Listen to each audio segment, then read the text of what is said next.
खबर बिहार देख रहे हैं आप। नमस्कार, आपके साथ हूं मैं मीनाक्षी और आइए बुलेटिन की शुरुआत करते हैं। बिहार में पंचायत चुनाव शिक्षकों की बहाली पर भारी पड़ता दिख रहा है। दरअसल पंचायत चुनाव से ठीक पहले छठे चरण की शिक्षक नियोजन प्रक्रिया शुरू हुई थी, जो पंचायत चुनाव के कारण रोक दी गई है। 22 अक्टूबर को शिक्षा विभाग ने अधिसूचना जारी कर इसकी जानकारी दी। बताते चलें कि इससे पहले शिक्षा विभाग ने पंचायत चुनाव का असर शिक्षक नियोजन पर नहीं पड़ने का आश्वासन भी दिया था, लेकिन सवाल अब ये उठता है कि आखिर 1,20,000 पदों पर योग्य अभ्यर्थी कब तक बहाल होंगे, क्योंकि युवाओं के हाथ में सिर्फ मेरिट लिस्ट है, नौकरी के नाम पर नियुक्ति पत्र नहीं है। दिसंबर में पंचायत चुनाव खत्म होंगे, उसके बाद शिक्षक नियोजन कब खत्म होगा और शिक्षकों की बहाली हो पाएगी या नहीं, इस पर भी संशय लगातार बरकरार है।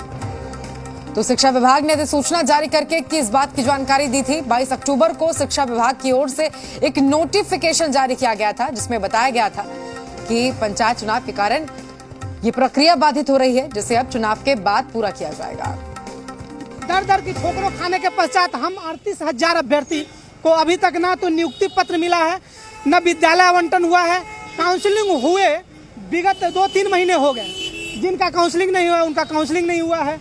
तो हम शिक्षा मंत्री से यही चाहेंगे कि हमारी नियुक्ति की प्रक्रिया को जल्द पूर्ण किया जाए। 2.5 साल से लगभग 2.5 साल से ज्यादा हो गया है और अभी तक ये प्रक्रिया पूरी नहीं की गई है। हमेशा ये आता है, डिमांड तो आता ही है कि जैसे आप पूछ रहे हैं वैसे शिक्षक और बच्चे का अनुपात पूछा जाता है। हम लोग हमेशा लिख के देते हैं कि 4-5 शिक्षकों की मुझे मिनिमम आवश्यकता है, लेकिन फिर उसके बाद तो कुछ होता नहीं। सरकार के पास तो टोटल रिकॉर्ड है ही, वो तो सब देख रही है कहाँ पर कितने टीचर इंगेज हैं, कितने का पद स्थापित किया गया। ऐसी जानकारी मिलती है कि आप लोग हर महीने सरकार को भेजते हैं, हर महीना आप लोगों से मांगा जाता है कि आप लोग भी भेजते हैं क्या? हाँ, भेजते हैं। बिहार में छठे दौर के शिक्षक नियोजन प्रक्रिया को शुरू हुए 2 साल से ज्यादा का समय बीत चुका है। एक बार फिर से पंचायत चुनाव के कारण शिक्षक नियोजन को कुछ दिनों के लिए रोक दिया गया है। हालांकि ये वही शिक्षा विभाग है जिसने ये कहा था कि पंचायत चुनाव का शिक्षक नियोजन पर कोई असर नहीं पड़ेगा। कैमरा पर्सन दयानाथ ओझा के साथ प्रीतम कुमार, जी मीडिया, पटना। और चलिए सीधे चलते हैं, रितेश हमारे साथ, हमारे संवाददाता जुड़ गए हैं जानकारी के साथ। रितेश, तमाम आश्वासन के बावजूद भी पंचायत चुनाव का असर शिक्षकों के नियोजन पर पड़ा है और शिक्षक इसे लेकर नाराज भी हैं।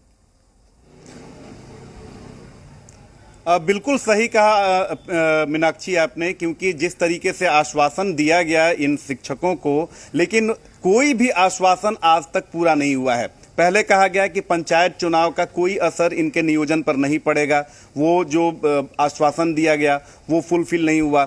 इसके अलावा शिक्षा मंत्री ने ये कहा था कि दीपावली से पहले जो भी ये जो शिक्षक हैं इनकी सारी जो डिमांड्स हैं वो पूरी हो जाएगी। एक तरह से पर्क देने की बात कही, गिफ्ट देने की बात कही थी, लेकिन निकट भविष्य में जो शिक्षकों की नियोजन है या जो नियुक्ति है वो पूरी होती हुई दिखाई नहीं दे पा रही है। तो जाहिर सी बात है कि शिक्षा विभाग के आश्वासन पर, उनके दावों पर बड़ा सवाल उठ रहा है। और जितने भी शिक्षक हैं जो इस इंतजार में हैं कि कब उन्हें नियुक्ति पत्र मिले, फिर कब वो नौकरी शुरू करेंगे, अब कहीं ना कहीं वो अपने आप को ठगा हुआ महसूस कर रहे हैं, कहीं ना कहीं हताशा और निराशा में है। तो कुछ जो शिक्षक हैं जो बनने की प्रक्रिया में हैं वो हमारे साथ मौजूद है, सीधे उन्हीं से बात करते हैं। ये बताइए कि 94,000 सीटों पर वैकेंसी निकली, 38,000 की काउंसलिंग हो गई, लेकिन अब दिक्कत क्या हो रही है, क्या परेशानी हो रही है? परेशानी है कि शिक्षा मंत्री बार बार जो है आश्वासन देते हैं और हम लोगों की नियुक्ति प्रक्रिया पूर्ण नहीं। 38,000 हम चयनितों को नियुक्ति पत्र नहीं मिल रहा है।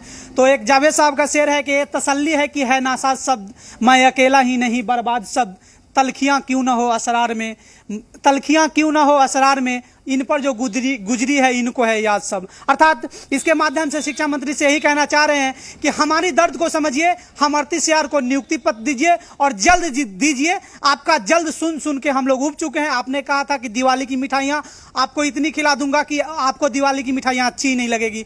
तो नियुक्ति पत्र जो 38,000 नियुक्ति पत्र की आस में बैठे हैं उन्हें नियुक्ति पत्र दीजिए और बचे हुए सीटों पर काउंसलिंग कराइए। आप बताइए कब से इंतजार में हैं और क्या कुछ लग रहा है, अब क्या सोच रही हैं? सबसे पहले तो मैं आपके चैनल को 94,000 शिक्षक अभ्यर्थी के तरफ से बहुत बहुत धन्यवाद, क्योंकि आपने काफ़ी लंबे समय से, चाहे शिक्षा विभाग हो या माननीय मुख्यमंत्री जी का आवास हो, हर जगह हम लोगों के लिए आप लोग भी दौड़ रहे हैं। तो हमारे 94,000 अभ्यर्थी की तरफ से धन्यवाद। सब ये काफ़ी लंबे समय से ये प्रक्रिया चल रही है सर।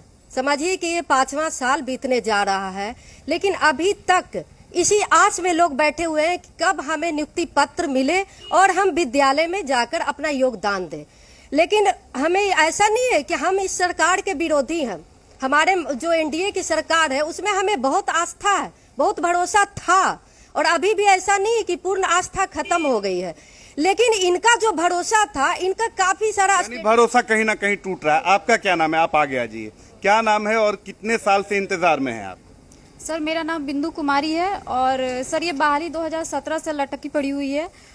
जैसे कि आप सबने जानते हैं कि पहला काउंसलिंग जून में हुआ, जुलाई में, और उसके बाद अगस्त में। ठीक है, दो महीने बीत गए। मान लीजिए जुलाई में पहली काउंसलिंग हुई, चयन लोग हुए, उसके बाद अगस्त में हुआ। इतने दिनों का समय मिला, चाहे तो नियुक्ति पत्र दे सकते थे, लेकिन अभी तक ये नियुक्ति पत्र देंगे प्रोसेस में है, लेकिन ये प्रोसेस खत्म ही नहीं हो रहा है। अगर मैं शिक्षा मंत्री की बात करती हूँ तो मैं खुद पर्सनली 2-3 साथियों के साथ मैं मिलने गई थी उनके आवास पे, तो शिक्षा मंत्री जी ने कहा था कि इस पंचायत चुनाव का असर इस बहाली पे नहीं पड़ेगा, लेकिन असर पड़ गया। बिल्कुल। आप बताइए रितेश, प्रोसेस का ही सारा खेल है। चुनाव से पहले तमाम दावे होते हैं, लेकिन बाद में सारा जो जोल है वो प्रोसेस में आकर फंस जाता है। और यहाँ पर मैं कुछ शिक्षकों को सुन रही थी, वो बता रहे थे कि स्कूल की ओर से रिक्वायरमेंट कितनी ही बताई जाती है, लेकिन इसके बावजूद नियुक्तियां नहीं हो पाती हैं। जी।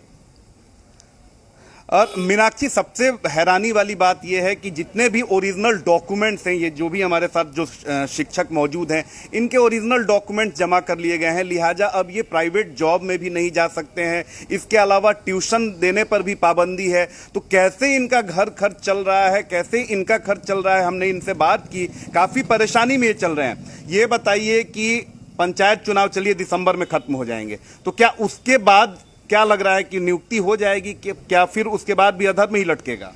पंचायत चुनाव का प्रोसेस तो अब आया है। अगर सरकार चाहती तो अगस्त महीने के बाद लगभग सितंबर में जाके पंचायत चुनाव की अधिसूचना जारी हुई, उसने टाइम में सरकार काउंसलिंग की पूरी प्रक्रिया पूर्ण कर लेती और चयनित अभ्यर्थियों को नियुक्ति पत्र भी दे देती। लेकिन सरकार का ये जो रवैया है, जबकि 3.25 लाख शिक्षकों के पद रिक्त हैं, शिक्षा मंत्री खुद बोलते हैं विधानसभा में कि 3.25 लाख शिक्षकों के पद रिक्त हैं, और मात्र 94,000 बहाली कर रहे थे, उसमें भी मात्र 38,000 का सिलेक्शन हुआ। और सिलेक्टेड अभ्यर्थियों का ओरिजिनल डॉक्यूमेंट्स आप जमा कर लेते हैं। ओरिजिनल डॉक्यूमेंट जमा करने के बाद आपको थोड़ा सा भी लिहाज नहीं उन अभ्यर्थियों का, थोड़ा सा भी उन पर दया नहीं आ रहा है कि वो अब कहीं के नहीं रहे, ना घर के ना घाट के हैं। जहां पे वो जॉब कर रहे थे वहां से वो रिजाइन करके अपना डॉक्यूमेंट्स लेकर आपके पास जमा कर दिए। बिल्कुल रितेश, दोनों तरफ से कहीं ना कहीं देखा जाए कि मुश्किल इनके सामने खड़ी हो गई है। एक तरफ नियुक्ति की बात कही जा रही है, इनके डॉक्यूमेंट्स ले लिए गए हैं, लेकिन अभी तक नियुक्तियां नहीं हो पाई हैं। बहुत शुक्रिया रितेश आपका हमारे साथ जुड़ने के लिए, तमाम जानकारी